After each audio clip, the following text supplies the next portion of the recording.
My fiancé disappeared 3 days before our wedding. 2 years later, he walked into the restaurant, smirking. Moved on fast, huh? He mocked. I smiled, introducing our daughter. His smirk vanished. She's yours, I said. His face fell, regret flooding his eyes as he stared at the child he'd never known. I never believed in love at first sight until the moment our shopping carts collided at Wilson's Market. The sound of metal crashing against metal drew annoyed glances from other shoppers, but all I could focus on were the piercing blue eyes staring back at me. "I'm so sorry," he said, his voice deeper than I expected. His brows furrowed with genuine concern as Granny Smith apples rolled in every direction across the polished floor. I knelt to gather them, embarrassed by the commotion we'd caused. "It's fine, really," I mumbled, watching a particularly ambitious apple roll beneath the oranges display. Those were probably bruised already anyway. He crouched beside me, designer shoes incongruous against the linoleum, and reached for the same apple one was targeting. Our hands brushed, and I felt a jolt that had nothing to do with static electricity. "Before we begin, thank you for joining this journey. If you've ever felt that electric connection with a stranger that seems like fate's handiwork, consider subscribing. It's free and your support helps share more stories of life-changing encounters. Now let's see where these colliding shopping carts will lead." "I'm Tyler," he offered with a smile that transformed his serious face, revealing a dimple in his right cheek. "Most people call me Ty." "Ashley," I replied, tucking a strand of hair behind my ear. "Friends call me Ash." He examined one of the fallen apples with surprising interest. "Granny Smith's. Making a pie. Tart actually. They hold their shape better when baked." The words tumbled out before I could stop myself. Most men's eyes glazed over when I talked about cooking techniques. "My mom swore by pink ladies for her tarts," he countered, standing with several rescued apples. "Said the sweetness balanced the tartness better." I rose too surprised. "Your mom's a chef?" A shadow crossed his face. She passed last year." "I'm sorry," I said, meaning it. He nodded, then glanced at my nearly empty cart. "Starting chef or struggling chef?" he asked, noting my careful selections in small quantities. "Both," I admitted. Sous chef by day, experimental recipe tester by night, budget-conscious shopper always. Tyler's laugh was unexpectedly warm. "Well, the least I can do is replace these casualties." Before I could protest, he'd selected new apples, checking each one with the attention of someone who understood that ingredients matter. We continued shopping together, an unplanned joint venture that felt strangely comfortable. Tyler revealed he'd recently returned home to help with his father's construction business despite having his own architecture degree. I shared my dream of opening a small restaurant someday, surprised when he asked thoughtful questions instead of offering empty encouragement. At the register, he insisted on paying for my apples. "On one condition," he added, that dimple appearing again. "I get to taste the final product." I found myself writing my number on his receipt before I could overthink it. Walking to my car, I couldn't shake the feeling that something significant had just happened beneath those harsh fluorescent lights. 3 days passed without a word from Tyler. I checked my phone embarrassingly often, eventually convincing myself I'd misread our connection. Maybe he collected numbers from naive women in grocery stores regularly. I tried focusing on the new sauce recipe I was developing, but thoughts of blue eyes and unexpected dimples kept intruding. On the third evening, while I was elbow-deep in bread dough, my phone rang with an unknown number. "Is this the apple tart genius?" His voice carried a smile. "The very same," I replied, trying to sound casual while my heart raced. "I was beginning to think you'd lost my number." "Never," Tyler said. "Dad's business hit a crisis. I've been in emergency meetings since Tuesday morning." He paused. "But I thought about you. A lot." What started as an explanation turned into a 2-hour conversation.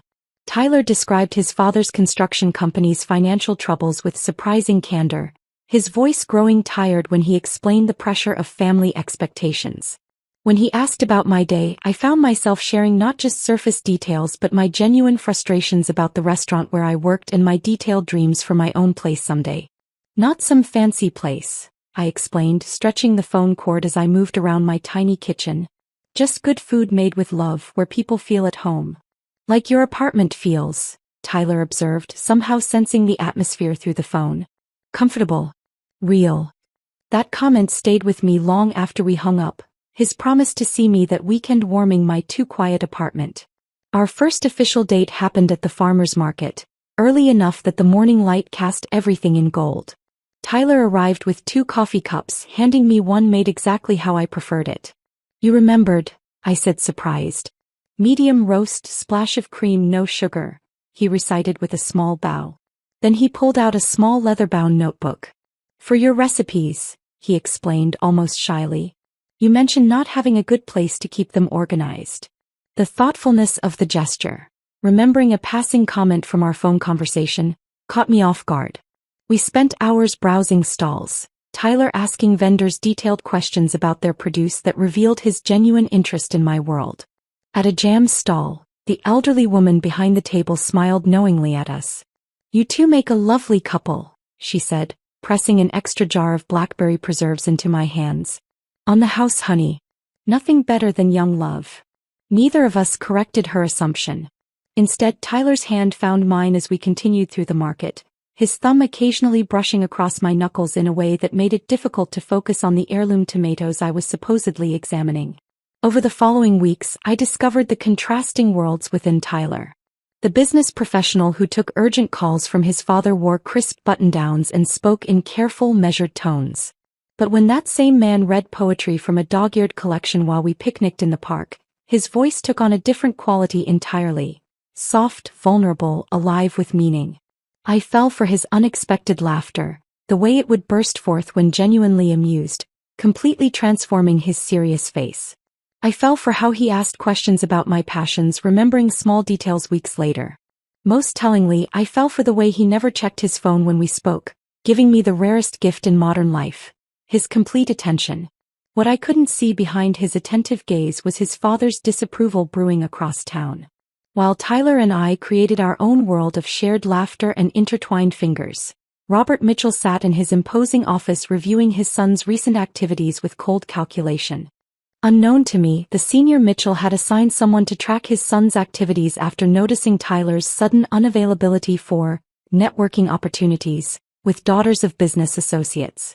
The report on his desk included photos of us at the farmer's market, details about my modest apartment and my unimpressive financial status. Robert Mitchell didn't see how his son's eyes lit up when I spoke, or how we could talk for hours about everything and nothing.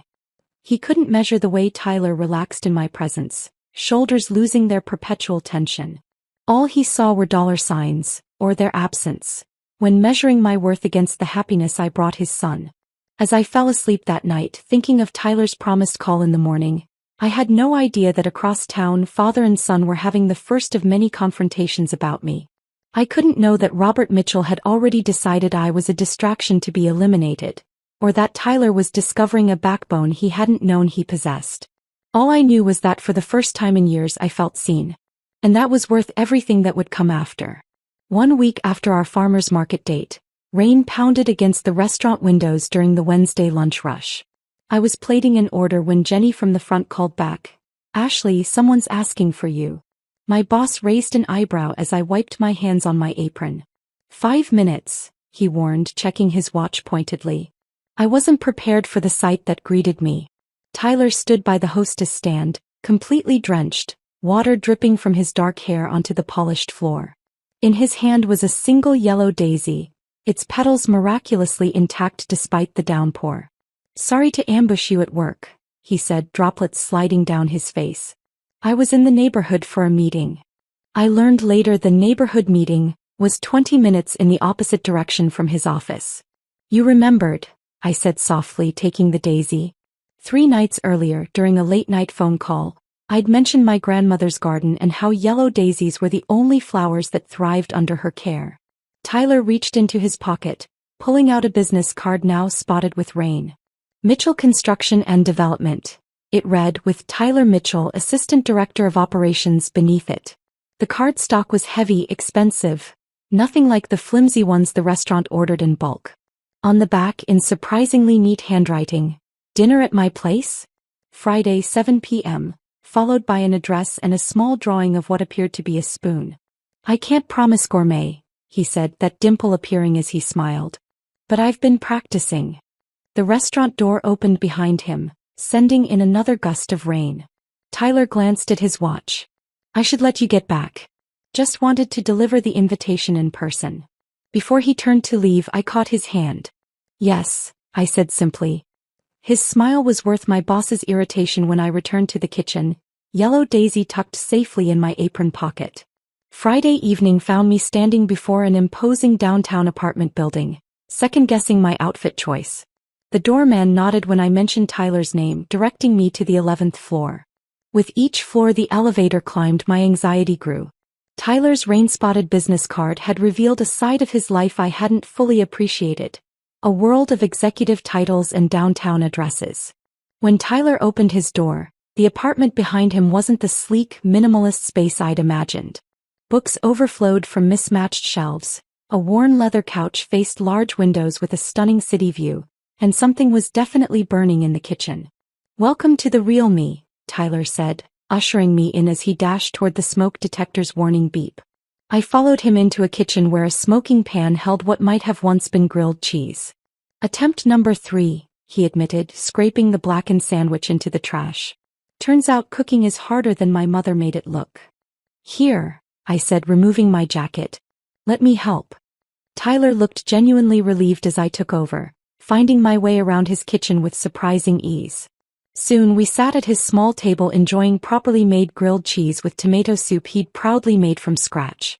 Only took 4 attempts, he confessed between bites. The first batch could have been classified as a weapon. After dinner, Tyler gave me a tour of his space. Unlike the Mitchell construction website I'd secretly Googled, all glass, steel, and corporate precision, Tyler's home felt lived in and thoughtfully arranged. Framed photographs lined one wall, not of people but architectural details from around the city. Wrought iron balconies, Art Deco cornices, century-old brickwork. You took these? I asked, noticing the careful composition. Tyler nodded. Architecture was my first love. Dad calls it my expensive hobby. There was a weight to those words, a story untold. A crack of thunder shook the windows, and seconds later, the apartment plunged into darkness. Perfect timing. Tyler's voice came through the blackness, followed by the scratch of a match. Soon, candles illuminated the space with gentle, flickering light. You keep candles for emergencies? I asked, settling onto his couch as the storm intensified outside. For aesthetic purposes, not emergencies, he corrected with a soft laugh, pouring wine by candlelight. Dad would say it's impractical. Image management starts at home, according to Robert Mitchell. The bitterness in his voice was subtle but unmistakable. As lightning illuminated the room in brief flashes, Tyler pointed to a single framed photograph on his desk. A woman with his same blue eyes laughing by a lake. Your mother? I asked gently. Tyler nodded, swirling his wine thoughtfully. The only person who ever stood up to my father. She kept his ambition grounded, reminded him why they started the company, to build communities, not just make money. As the storm raged outside, Tyler revealed more about growing up as Robert Mitchell's son. The expectations, the carefully curated public image, the distinction between Mitchell appearances and Mitchell realities. After Mom died, the business became Dad's entire focus. His refuge from grief, I think, Tyler explained. But it also changed. Less about community, more about expansion and profit. I could see the conflict in his eyes as he spoke. Loyalty to his father battling his own different vision. I stay because it's what Mom would have wanted, he admitted. She believed we could do good things through the business. But sometimes I wonder if she'd even recognize what it's become. The vulnerability in his expression made my heart ache. When the power remained out and the storm showed no signs of relenting, we built a nest of blankets near the window, watching lightning illuminate the city below. Our conversation deepened with each passing hour, the darkness somehow making it easier to share truths normally kept hidden. As dawn approached and the storm finally subsided, Tyler's confession came quietly. I've never brought anyone from my personal life to company events. It's easier keeping worlds separate. He turned to face me, eyes serious in the fading candlelight. But I want to bring you, Ash. I'm tired of compartmentalizing my life. When he kissed me, it wasn't the tentative first kiss I'd imagined. It carried question and answer simultaneously, a promise of complexity ahead, but a willingness to navigate it together. The rain-soaked business card became the first of many bridges between our worlds. Tyler began appearing at the restaurant during my breaks, always with a yellow daisy, often with some small offering. A cookbook he'd found, an unusual spice he thought I might enjoy experimenting with. My coworkers quickly warmed to him, especially after he fixed the perpetually jammed back door without being asked. "He's different with you," my friend Zoe observed one afternoon after Tyler left. "Like he can breathe properly." He was right.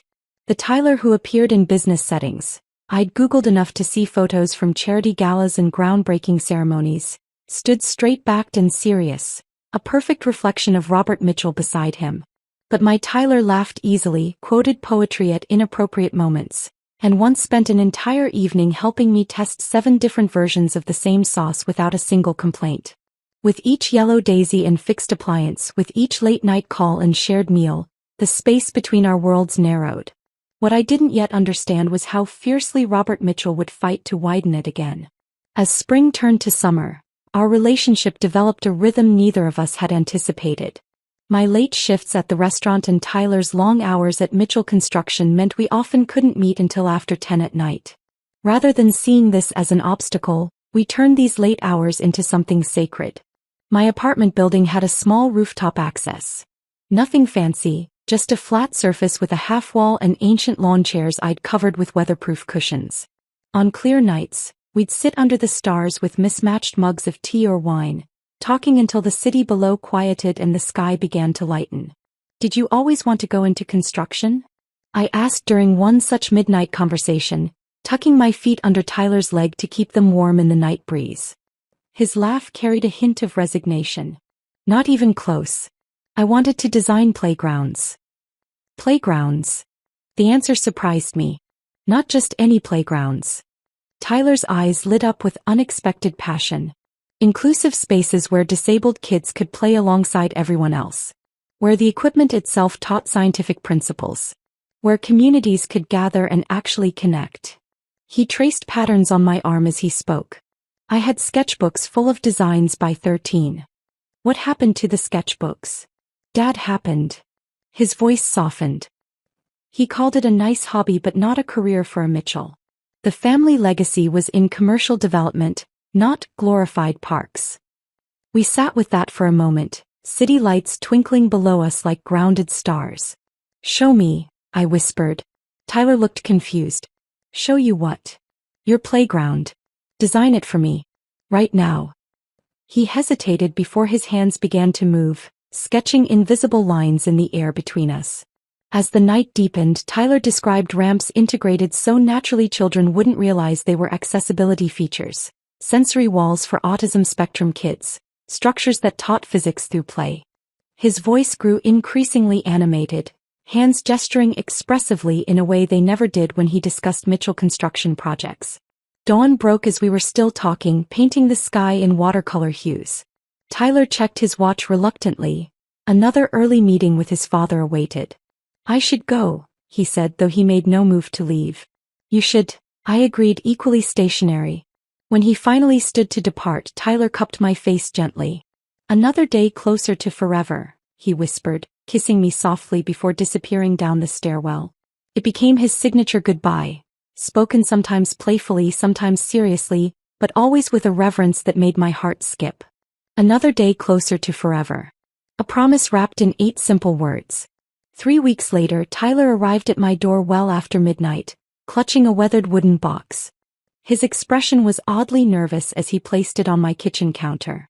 "These were Mom's," he explained, opening the hinged lid to reveal dozens of handwritten recipe cards, edges worn from frequent handling.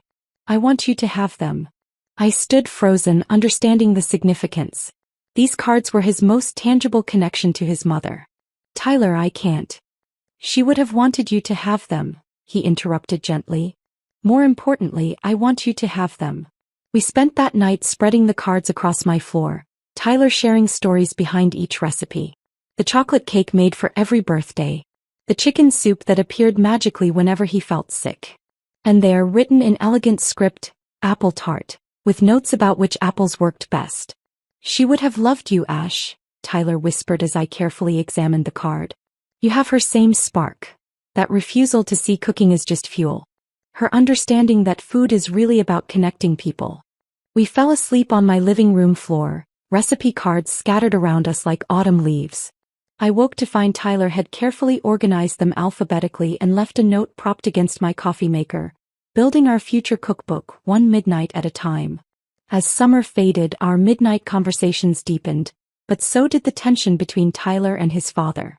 6 months into our relationship, Tyler arrived on my doorstep with shadows under his eyes and frustration radiating from his posture. "He's getting creative," Tyler said without preamble, pacing my small living room. "Suddenly there are emergency client meetings whenever we have plans. Yesterday he left the society page open on my desk. An article about the Henderson family's daughter returning from Europe. Apparently she's single and her father owns half the commercial real estate downtown." I tried to hide my hurt, but Tyler saw through it immediately. He knelt before me, taking my hands in his. "Hey," he said, turning my face toward his. "I don't care who her father is or what my father wants. I'm in love with you." The declaration hung in the air between us, the first time either of us had spoken those words aloud. "Ashley Mitchell has a pretty nice ring to it, don't you think?" he added, a nervous smile playing at his lips. It was the first mention of marriage, even obliquely. The smile that spread across my face answered before my words could. That night, our midnight conversation shifted to someday dreams. My restaurant, Tyler's community-focused development projects, and the life we might build together. Fall arrived with crimson leaves and cooler nights on the rooftop. Our conversations turned increasingly to values and futures as Tyler's relationship with his father deteriorated further. "I don't want his life," Tyler admitted one night as rain drummed against the metal roof above us. "All that money, all those connections, and he's alone in that big house with nothing but regrets for company." "What do you want?" I asked, watching raindrops trace patterns on his skin. His answer came without hesitation. "A small house filled with laughter. Work that matters. Sunday dinners with too many people around the table." He turned to face me fully. "You." His honesty emboldened me to share my own detailed vision. The restaurant I dreamed of running, our home above it perhaps, children who would grow up knowing the value of hard work and genuine connection. As the night stretched toward morning, we mapped out a shared future with surprising specificity, from the herb garden on our future patio to the community cooking classes I hoped to offer. Tyler described architectural details for my restaurant while I named imaginary signature dishes. What had begun as daydreaming crystallized into something that felt remarkably like a plan. When morning came, Tyler looked at me with newfound determination. "I'm going to tell him. About us, all of it. What I want, who I love, the future I'm choosing." The night before this planned confrontation, our rooftop conversation carried a different energy, nervous anticipation mixed with resolve. Rain threatened, keeping us inside at my kitchen table instead of our usual stargazing spot. "What if he cuts me off completely?" Tyler voiced his biggest fear, tracing condensation rings on the table. "Then we start from exactly where we are," I said, reaching for his hand. "You have your degree, your experience, contacts, you've made yourself. We'll figure it out together." As we talked through possibilities until dawn, Tyler seemed to grow more certain with each passing hour. "You know what's strange?" he said as morning light filtered through my blinds. "I've spent my whole life afraid of disappointing him, but now I'm more afraid of disappointing myself. And you." Before leaving that morning, Tyler held me longer than usual, his embrace containing something I couldn't quite name, determination mixed with apprehension. "Whatever happens today, remember that every choice I make is because I want a life with you more than I want his approval," he whispered against my hair. I watched him drive away, the rising sun casting long shadows across the parking lot. His parting words had been different that morning. Not, "another day closer to forever," but something that felt oddly like goodbye. I couldn't have known then that it would be our last normal moment together for what would become the longest 2 years of my life. Tyler didn't call that night after meeting with his father. Nor did he respond to my text asking how it went. By morning, anxiety had twisted my stomach into knots. But just as I was about to call his office, he appeared at my door with tired eyes and a grocery bag. "I need to cook something," he said simply. "Can I come in?" In my kitchen, Tyler emptied the bag, fresh herbs, vegetables, and a bottle of wine. Without explaining what had happened with his father, he began methodically washing produce. I quietly joined him, handing him a cutting board. Whatever had transpired, he clearly needed this moment of normalcy. That evening became the foundation of what we'd later call our kitchen therapy. 4 weeks afterward, whenever work stress weighed on Tyler, he'd arrive at my apartment and head straight for the kitchen. The transformation was remarkable to witness. How his shoulders would gradually relax as he chopped vegetables, how the furrow between his brows would smooth as he stirred a simmering pot. "This is the only place where results make sense," he explained one evening, kneading bread dough with surprising skill. "You follow the steps, you get what you expect." Not like dealing with my father. My tiny kitchen became our sanctuary. In that small space, with barely room for 2 people to navigate, we developed an unspoken choreography. Tyler learned to anticipate when I needed a whisk handed to me. I could sense when he needed space for a particularly precise cut. We moved around each other in a dance that felt intimate in ways beyond the physical. A trust and understanding that required no words.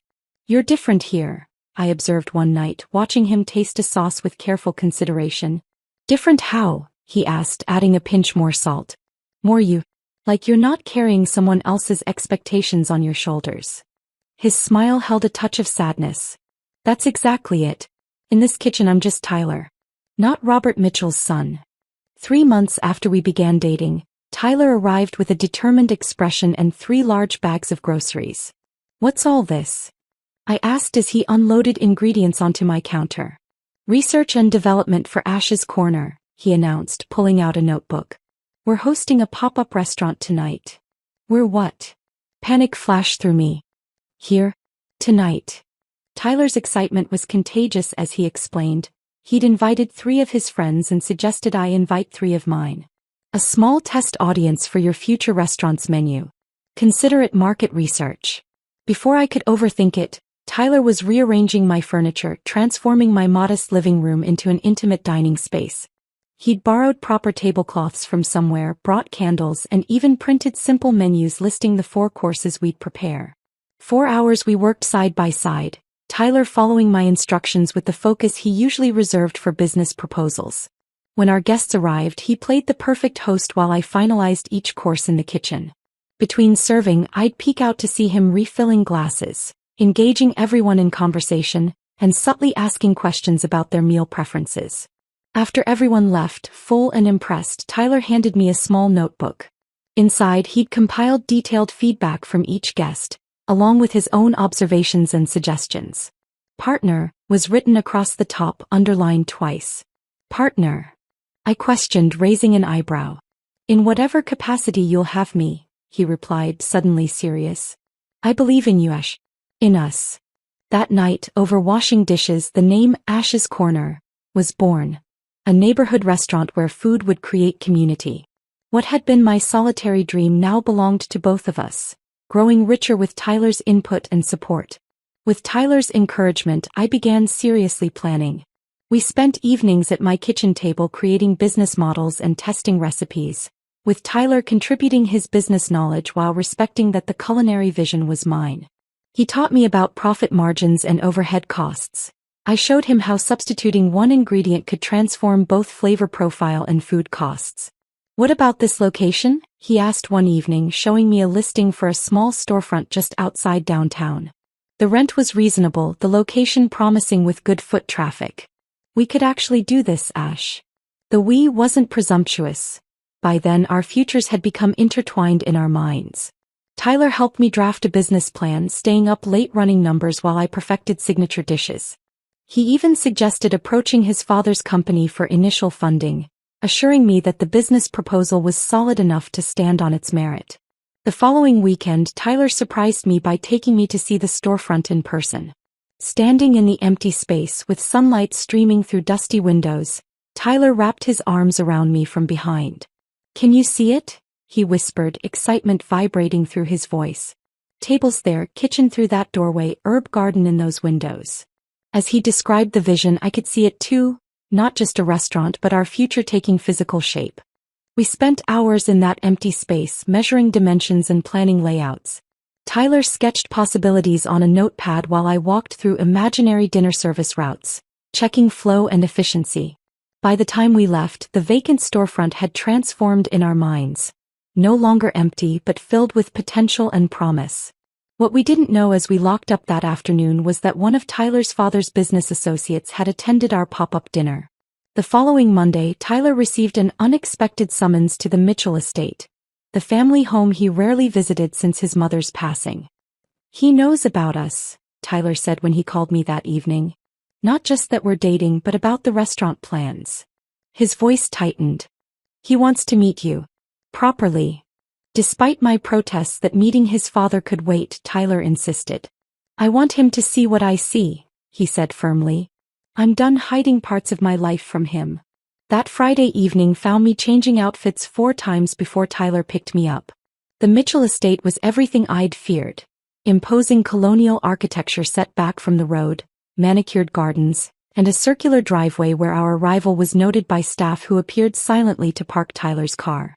"Just breathe," Tyler murmured, squeezing my hand as we approached the massive front door. "Remember, his opinion doesn't change anything between us." Robert Mitchell was tall like his son, but where Tyler's blue eyes held warmth, his father's were calculating ice. His handshake was perfectly calibrated, firm enough to demonstrate strength, brief enough to indicate I hadn't yet earned more of his time. "So you're the chef," he said, the slight emphasis making my profession sound like a curious hobby rather than a career. The dining room could have comfortably seated 20, yet the 3 of us sat at one end of a table long enough to host a corporate board meeting. Throughout dinner, Robert questioned my background, education, and ambitions with the precision of a prosecutor building a case. Tyler's hand found mine under the table, squeezing reassuringly as his father's interrogation continued. "And this restaurant concept," Robert said, swirling expensive wine in his glass. "Tyler tells me you have quite specific ideas." "We do," I replied, emphasizing the we deliberately. "A neighborhood place focused on seasonal ingredients and community gathering." Robert's slight grimace at neighborhood place spoke volumes about his vision for his son's future, and how I didn't fit into it. "Interesting," he said in a tone that suggested the opposite. "And the financing for this venture?"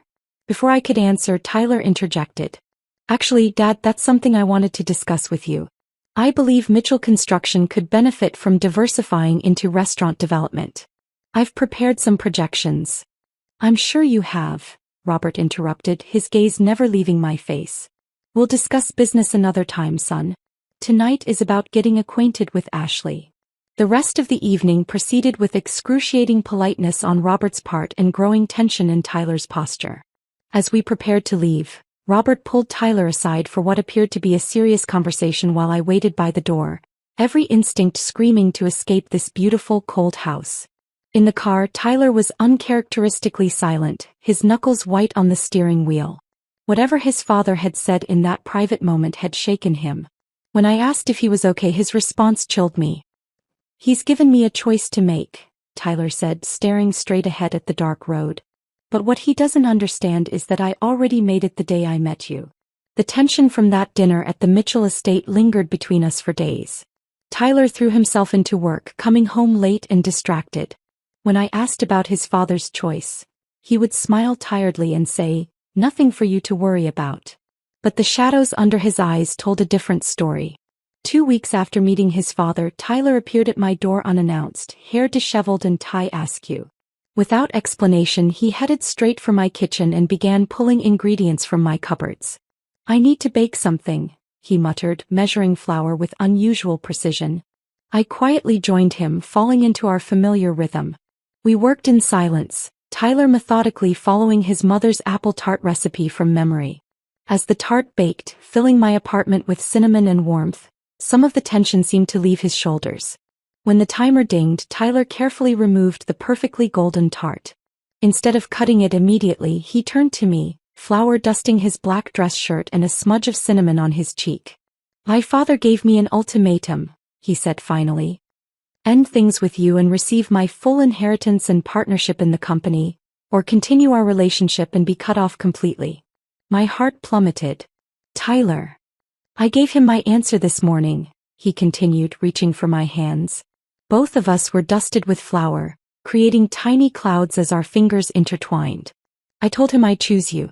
I'll always choose you." Before I could process his words, Tyler was kneeling on my kitchen floor, still holding my flour-covered hands in his. From his pocket he produced a small velvet box that looked worn around the edges. "This was my grandmother's," he said, opening it to reveal a vintage ring with a modest diamond surrounded by tiny sapphires. "Not as grand as my father would expect for a Mitchell wife, but it has history. Love." The simplicity of the moment. Tyler kneeling in my tiny kitchen with flour on his cheek and vulnerability in his eyes, made my breath catch. "You're my home, Ash," he said simply. "Everything else is just details. Will you marry me?" The yes escaped my lips before I could overthink it. As he slid the ring onto my finger, leaving a trace of flour in its wake, I knew we were building something more meaningful than Robert Mitchell could ever understand. We celebrated that night with warm apple tart and cheap champagne, making plans that felt both terrifying and exhilarating now that Tyler's financial safety net had been removed. He would resign from Mitchell Construction the following day and begin applying to architectural firms that aligned with his community-focused values. I would continue saving for our restaurant. Together we'd build our future brick by brick. What we didn't anticipate was Robert Mitchell's next move. 3 days after Tyler's resignation, he appeared at my restaurant during the lunch rush, commanding attention in his bespoke suit. My stomach dropped when the hostess pointed him toward the kitchen. "Miss Cooper," he said, his voice perfectly modulated despite our chaotic surroundings. "Might I have a moment of your time?" In the alley behind the restaurant, Robert Mitchell proposed a different kind of deal. He would fund our restaurant venture completely. Prime location, top-of-the-line equipment, extensive marketing. On one condition: I would convince Tyler to return to the family business. "He has potential beyond these childish community projects," he said dismissively. "You clearly have influence over him. Use it wisely and everyone benefits." I declined immediately, anger burning through my veins at his attempt to manipulate us both. But as I returned to my shift, his parting words lingered uncomfortably. "He's a Mitchell. Eventually he'll realize what he's giving up. Will your love be enough when that day comes?" The weeks that followed were a whirlwind of wedding planning alongside Tyler's job search. Each decision revealed the gap between our backgrounds. When I suggested a small ceremony at the local botanical gardens, Tyler agreed enthusiastically. But the next day his father's secretary called with a detailed list of appropriate Mitchell wedding venues, and a reminder that certain social obligations must be maintained. Despite Tyler's insistence that we ignore his father's interference, each discussion became a subtle battlefield.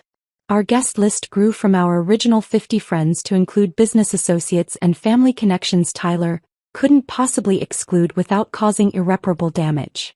The simple dinner reception I envisioned transformed into a formal affair with seating charts that resembled diplomatic negotiations. "It's just easier this way," Tyler would say, rubbing his temples when I questioned these changes. "Trust me, standing up to my father is easier in theory than practice." Most concerning was Robert Mitchell's unexpected reversal regarding our restaurant. After I rejected his initial offer, he approached Tyler directly, offering to invest in Ash's Corner as a wedding present.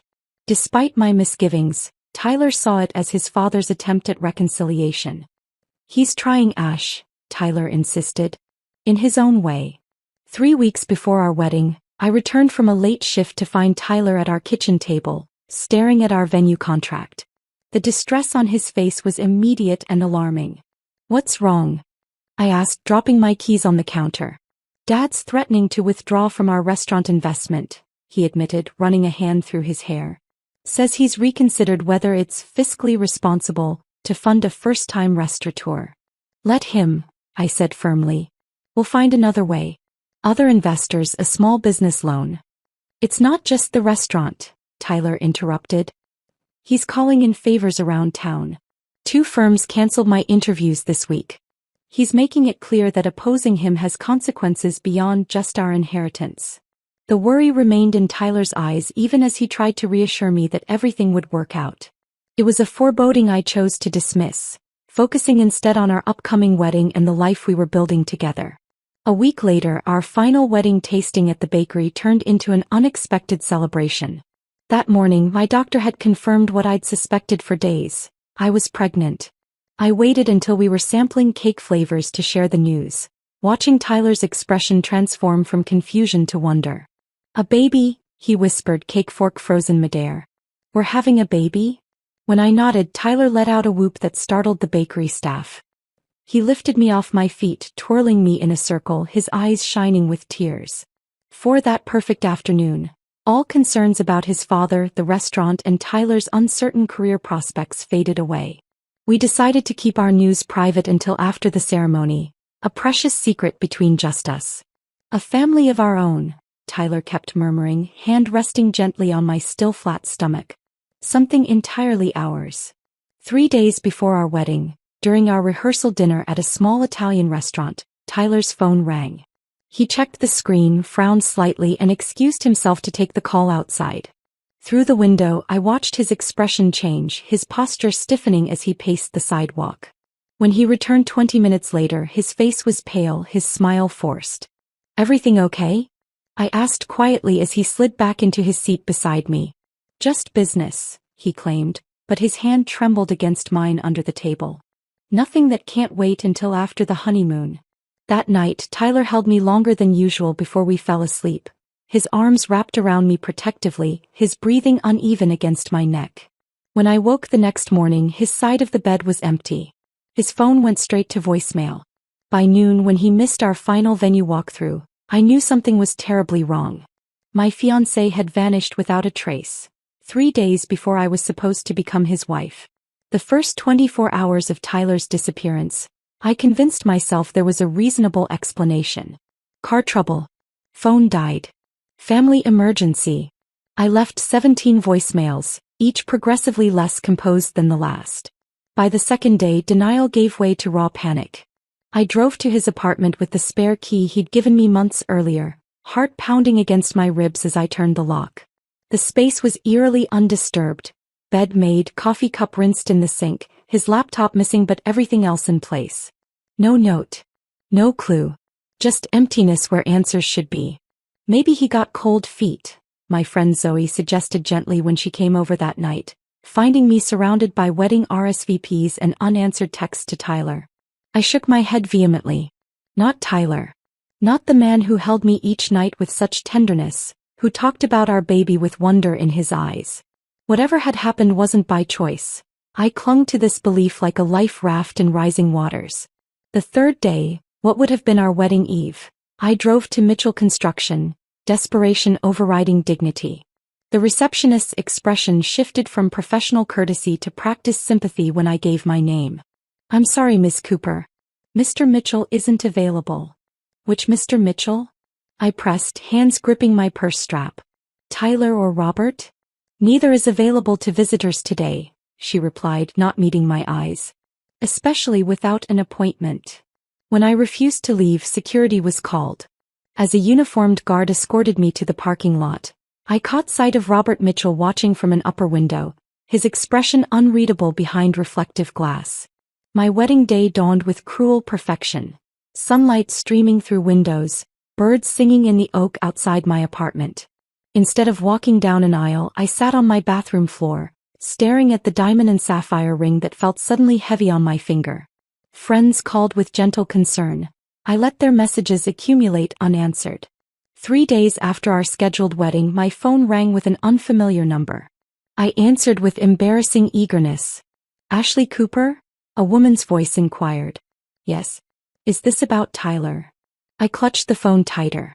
"This is Dr. Marshall's office confirming your prenatal appointment tomorrow at 9. My throat tightened. I'd forgotten completely. The following morning, lying on an examination table as a technician prepared the ultrasound, the reality of my situation hit with fresh force. This child, our child, might come into the world without ever knowing their father. The thought brought tears that I blamed on hormones when the technician noticed.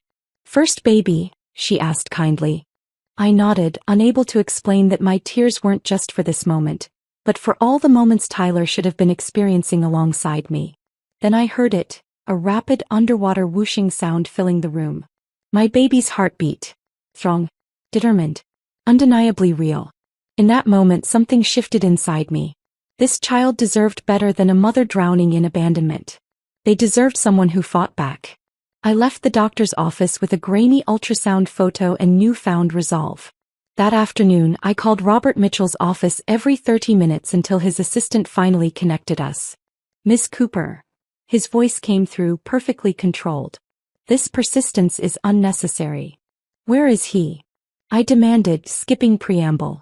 "My son has made certain choices. I suggest you respect them." "I want to hear that from him," I countered. "Not from you." A heavy pause followed. "Perhaps we should meet. My office tomorrow 3 o'clock. The Mitchell Construction headquarters was all glass and steel, reflecting sunlight with blinding intensity.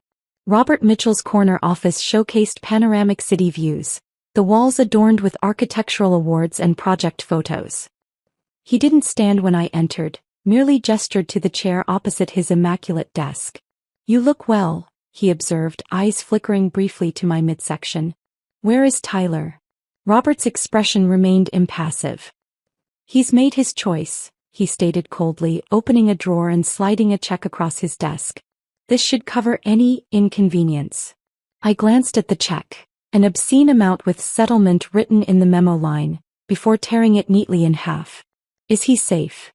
I asked, voice breaking despite my determination to remain composed. Something flickered across Robert's face, not quite sympathy but recognition of my distress. "He's where he belongs," was his only answer. "This unfortunate chapter is closed, Miss Cooper. I suggest you move forward accordingly." As security appeared to escort me out, I placed the torn check and my engagement ring on his desk. "Tell Tyler his child deserves better than both of you." The subsequent weeks passed in a blur of nausea, sleeplessness, and grief. Friends handled wedding cancellations while I moved mechanically through my days, working double shifts to save money and stay occupied. Without Tyler's income, the restaurant dreams seemed impossible, but I found myself unable to relinquish them entirely. 4 months after Tyler's disappearance, I noticed a familiar storefront with a "for lease" sign while driving home from work. The same space we'd once walked through together, planning our future. On impulse, I called the number. The rent had dropped significantly. The area had seen several businesses close recently. That night, staring at my mother's recipe box and the business plan Tyler and I had created, I made a decision. The following morning, I took my engagement ring to a jeweler for appraisal. It wasn't worth as much as I'd hoped, but combined with my savings and a small business loan, it might be enough for a modest start. At 6 months pregnant, I signed the lease for what would become Ash's Corner.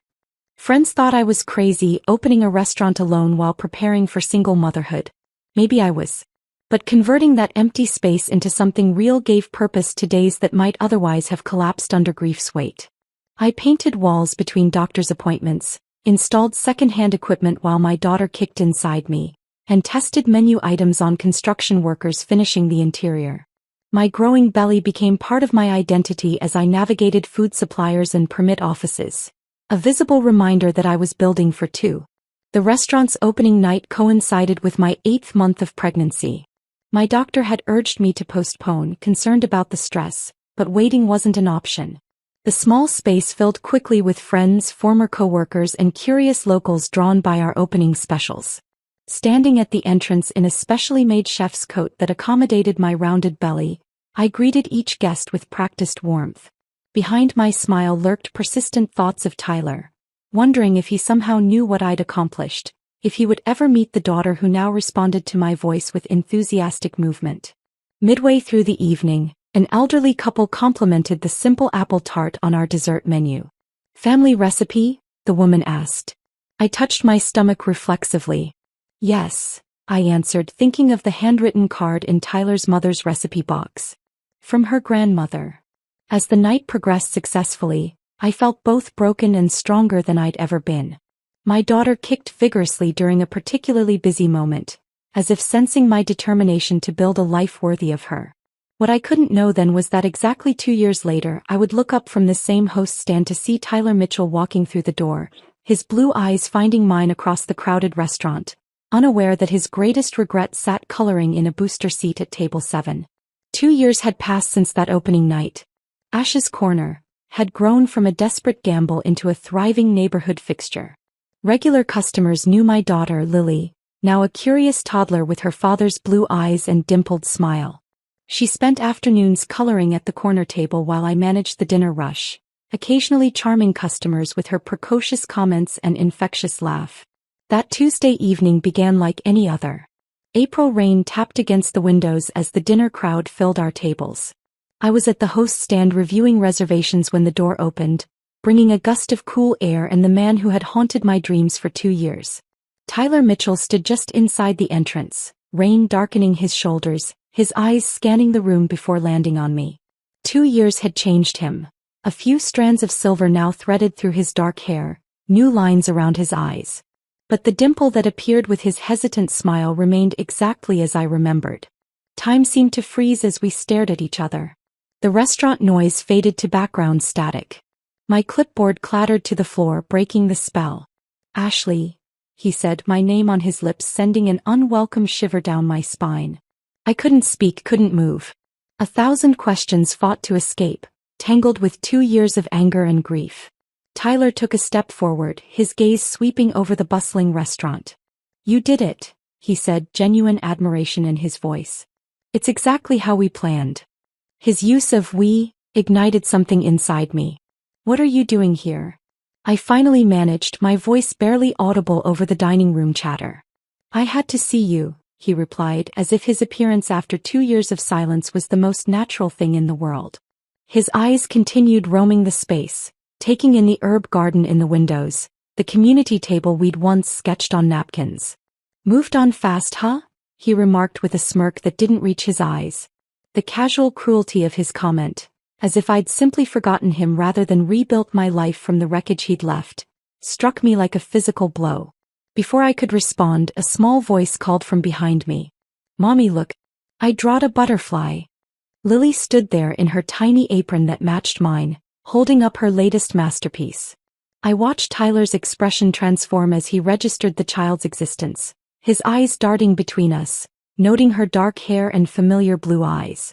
His smirk vanished, replaced by confusion that bordered on disbelief. The moment stretched between us, heavy with unspoken truths. I placed my hand protectively on Lily's shoulder. "This is my daughter, Lily," I said, my voice steadier than I felt. Then meeting his gaze directly, I added, "She's yours." Tyler's face drained of color. He staggered slightly, reaching for the host stand to steady himself. "That's," he began, then stopped, mathematical realization dawning in his eyes. "How old is she?" 22 months, I answered. He swallowed hard, his Adam's apple bobbing as regret flooded his eyes. Regret for more than just leaving me, but for the child he'd never known existed. "Can we talk?" he whispered, voice cracking. "Please." After getting Lily settled with my assistant manager, I led Tyler to the small office at the back of the restaurant. The space was barely large enough for the desk and 2 chairs, forcing an intimacy I wasn't prepared for. "Where have you been?" I asked, the question that had circled my mind for 730 days finally spoken aloud. Tyler rubbed his hands over his face. "Singapore. Then London. Dad's international projects." He looked up, eyes pleading for understanding. "He called that night. Said he'd destroy everything you were building if I didn't leave immediately. Said he had enough influence to ensure you'd never get a business loan, never lease a commercial space in this city. So you just disappeared? Without a word." My voice rose despite my efforts to contain it. "He was monitoring my phone, my email. I thought I was protecting you, protecting your dream." Tyler's voice broke. "He promised if I fulfilled the 2-year contract with our international partners, he'd leave you alone. Let you build your restaurant without interference. And our child? Were you protecting her too by disappearing?" Pain flashed across his face. "I didn't know," he whispered. "God, Ashley, I swear I didn't know." "Would it have mattered?" I asked, the question that had haunted me since the first flutter of movement in my womb. Tyler's eyes filled with tears. "It would have changed everything." The restaurant noise filtered through the thin door. Clinking plates, muffled laughter, the life I'd built without him. "Why now?" I asked. "Why come back after exactly 2 years?" "The contract ended. First plane home." His eyes held mine. "I never stopped loving you, Ash. Not for a single day." Those words, once all I'd wanted to hear, now rang hollow against the reality of raising our daughter alone, of birthing her without his hand to hold, of explaining to a confused toddler why other children had daddies but she didn't. Love isn't a feeling, Tyler. It's a choice. A daily decision to stay, to fight, to put someone else before yourself. I stood, smoothing my apron. You chose your father's approval over our family. That's a choice you'll have to live with. Please, he begged, reaching for my hand. Let me meet her properly. Let me be her father. Biology makes you her father, I replied, gently removing my hand from his. Being her daddy? That's something you'll have to earn one day at a time. Back in the dining room, Lily's laughter rang out as she showed a customer her butterfly drawing. Tyler stood in the office doorway, watching her with wonder and devastation etched across his features. Seeing for the first time the daughter who had his eyes, his dimple, his artistic tendencies. She likes apple tart, I offered quietly. Just like her grandmother did. Tyler nodded, unable to speak as tears spilled down his cheeks. In that moment, watching him stare at the child he'd never known, I felt no triumph in his pain, no satisfaction in his regret. Only sadness for what might have been, for the moments none of us would ever get back. You can come Thursday afternoon, I said finally. She'll be here coloring while I prep for dinner service. Hope flickered across his face. Thank you. As he turned to leave, pausing for one last look at his daughter, I wondered if I'd made the right choice. Was I protecting Lily by keeping her father at arm's length, or denying her something essential? The question had no easy answer. What I knew with certainty was this. The man walking out my door was not the same one who had disappeared 2 years ago. That Tyler had chosen fear over love, security over family. This one carried the weight of consequence in his shoulders, the heavy knowledge of what his absence had cost, not just himself but the daughter who had never known his embrace. Whether redemption was possible remained to be seen. But as I watched him step back into the April rain, I recognized that some choices can never be unmade, some moments never recaptured. We could build something new from here. A different kind of family, perhaps. But the future Tyler had thrown away that night would remain forever beyond reach, existing only in the world of might-have-beens. And as Lily ran toward me with another drawing, her smile bright enough to chase away lingering shadows, I knew that despite everything, I wouldn't change a thing. The path that had broken my heart had also given me the strength to create something beautiful. Both the thriving restaurant around me and the extraordinary little girl now tugging at my apron. Did I do right? I sometimes wonder, watching Tyler slowly build a relationship with our daughter through Thursday afternoon visits and tentative weekend outings. The answer changes with each passing day. But when I see Lily's eyes light up at the sight of her father, I know that opening that door was necessary, not for Tyler's redemption, but for her chance to know the other half of herself. Sometimes the hardest choices are the ones where there is no right answer, only the next step forward, taken in love, in hope, in the shadow of regret.